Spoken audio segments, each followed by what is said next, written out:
Greetings, ladies and midgets, and welcome to this latest edition of Read TFOS, where I take old stories out from Narrated and update them to modern audio standards. This particular story is called The Empire and the No Good Very Bad War. Have you ever faced humans in combat? Well, don't. Just don't. It's not worth it. Because warfare, to us, is just conflict resolution. It's the option of first resort. Opposing ideas, beat and destroy it until it goes away, and it will. But humans, their hellish will is too damned hostile to allow for immortal life forms, so they have a vested interest in staying alive. Aha! Even through the medium of data state, I can read your fecking thoughts, and I know exactly what you're thinking. If they're mortal, then they must be terrified of death, and thus will give in. To a certain extent, yes. They would use diplomacy, where we would kill a few thousand, and they'll continue to be reasonable and dogmatish until they're not. You see, unlike every other sentient race in the universe, humans do not have eternity hanging before them like a road to the edge of the universe. There is a biological end for humans. Sure, some of them can extend their lives by a few centuries with cybernetics, but at a mental level, they're not wired for eternity, and that's a problem. Humans are surprisingly good at judging something's value, be it rare metals or a life, and that includes their own. And given their mortal nature, life holds quite a lot of value. Are you starting to sweat and or pant? You should be, because that is goddamn terrifying. A mortal life has a limited amount of time, and as such, the most valuable thing to a human is time. Time with one's family, time for one's hobby, and time for base pleasures like sex or other indulgences. The prospect of spending 200 cycles laboring away in mines or as a house decoration without rest is miserable, but acceptable to us. There is always times afterwards. But humans, they're looking at a lifetime of valueless time and thus life. And when something has no value, you tend to not care what happens to it. Those of you with a gift of perception greater than us will understand where this is going. For the rest of you, place your fecking bets. We approached the humans with our typical demand of servitude and submission, not realizing what we were asking of them. We saw a few millennia of servitude as a temporary inconvenience, a small price to pay to earn one's place in the galactic society. What the humans saw was an eternity without one's family or pleasures. And in that moment, we made our second mistake. We gave them 5 cycles to mull it over. We were in no rush, immortal, right? 5 cycles is barely enough time to put together a sonnet, yet alone decide the fate of one species. Or at least, that's what we thought. The humans gave their response at the end of the last cycle. Our fleets returned to the orbit, expecting them to be suitably exotic clothes as befitting house slaves. What we found, instead, were fission warheads and trenches. So we did as we always did when someone didn't agree with us, and I don't mean settle it in an orgy pit. We struck them down when they defied us. We killed a few 100,000 of the most vocal and expected the rest to learn the lesson their fallen had failed to. They were mortal creatures. If force of arms worked on a mortal, surely mortal creatures would be equally afraid of it. How naive we were. This is something of a running theme in case you hadn't noticed. And no, we're not done being thick-headed yet. In the name of the Child Emperor, we were so up our own fecking asses on this one. Conquer the galaxy twice over and hold mastery of death itself, and you think you know everything. Not only did they massacre our assimilation forces, but they also shot down our ships in the process. We now had 2 options. Recognize that the species, despite their primitive nature, can fight like nobody's business, and immediately to open up negotiating table to get them on our side, or ask how hard it could be, and declare war to subjugate these ruggedly beautiful creatures in the name of the Empire. We prepared for war, clearly, we prepared for war. I said it right at the beginning of this rant, didn't I? We solve all of our problems with war, because of course we do. How could that possibly end in tears? A show of force would give glory to our empire and more tales to tell while we whiled away the life of the universe. We beckoned champions from across the galaxy, some astrally projecting while others used borrowed bodies so that they could be present. More still made the trip by warp travel to see the battle in person. In the end, we had the largest gathering of warriors since the time of the dark space spiders. Our armies were composed of heroic figures. Through our history, living legends who fought in thousands of conflicts and each had slain entire armies of champions, an army 500,000. So glorious was their presence that entire worlds that they passed descended into orgies of excitement. All the humans had were legions of peons pressed into service and armed with savagely primitive weapons. It was safe to say that we were feeling pretty confident. At first the war went well, and victory seemed to be readily in our grasp. Each confrontation ended with tens of thousands of humans dead to only one or two of our own. We expected humans to be broken by their losses, but every offer of subjugation was met with a fission bomb strapped to a tower of explosives. No matter how many we killed, there would be more to fill their place. This may sound speciesist, but when one human looks like the last, it can feel like we weren't making a dent. Or as casualties reached high 50s, tempers ran high and patience low. We could wipe their planet out with a null bomb and end it right there. But there was no glory in that. These were not dark space spiders. They were novelty creatures that the Empire desperately needed as slaves. Novelty is such a precious commodity when your entire population is immortal. We couldn't justify our weapons of mass destruction, and the champions demanded a glorious victory unaided for the sake of their legend. There would be no nerve pinch waves or other non-lethal option, so we fought them in search of the glory that was promised. And we continued to fight them. Cycles passed by, and the conflict lost some of its charm. When you see a human, not even an adult, cling on to a champion and detonate explosives strapped to himself, getting both, you realize what humans are made out of. When you see a legion of men and women die to the last to protect a bunker for the children, you see what they are willing to do.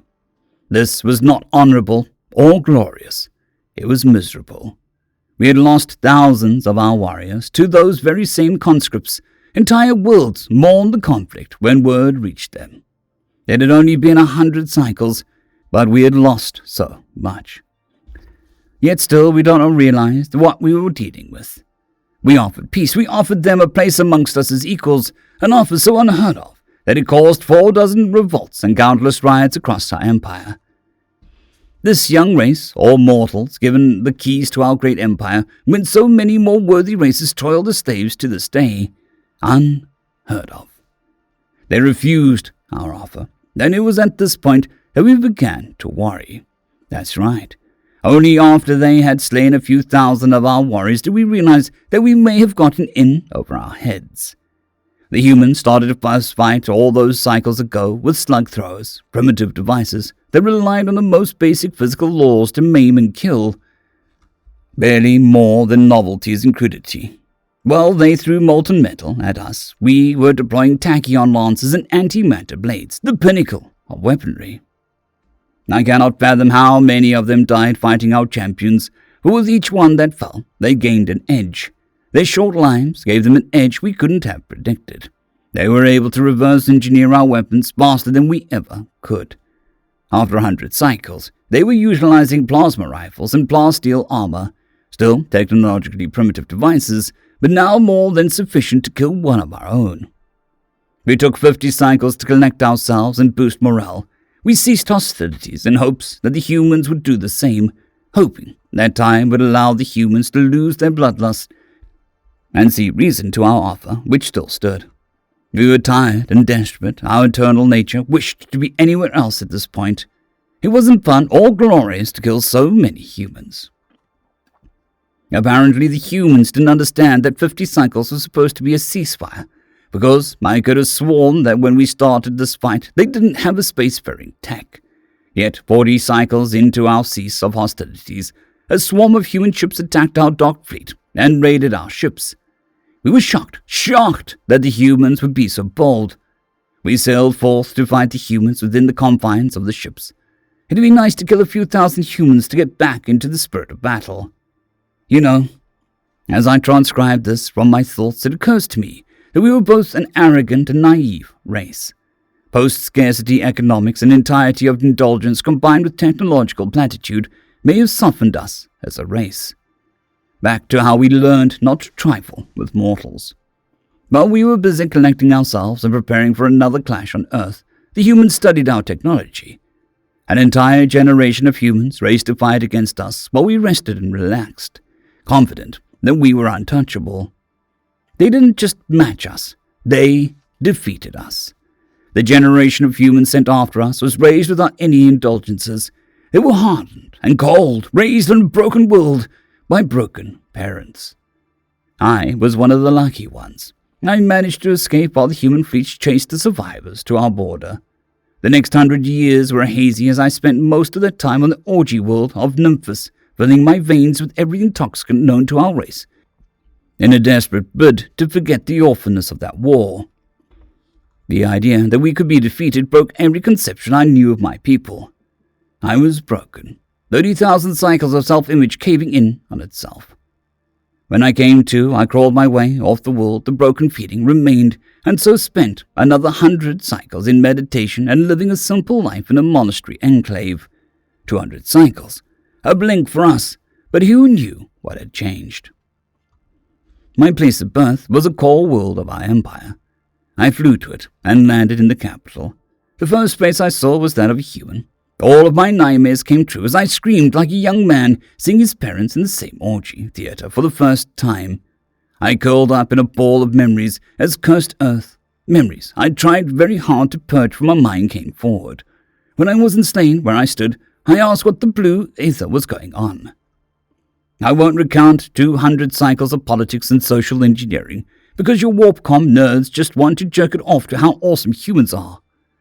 There's something unique that I never would have considered prior to this whole awful ordeal. Generations. We just pop out babies every couple thousand years, and frequent local conflicts keep our population in check. Those of you who haven't participated in a consenting murder orgy don't know what you're missing out on. But based on my limited understanding of human reproduction, beyond how to use it, which I assure you most of my species has eagerly figured out, human reproductive organs have a best-by date, and so their constant stream of human spawn interacting with old generations and picking up tastes and knowledge. I'm not just telling you this because I want to flaunt how I learned I am, which I am very. I have a warpcom blog detailing how to deal with emotion deities that pop up as a result of unchecked indulgence. Fascinating stuff.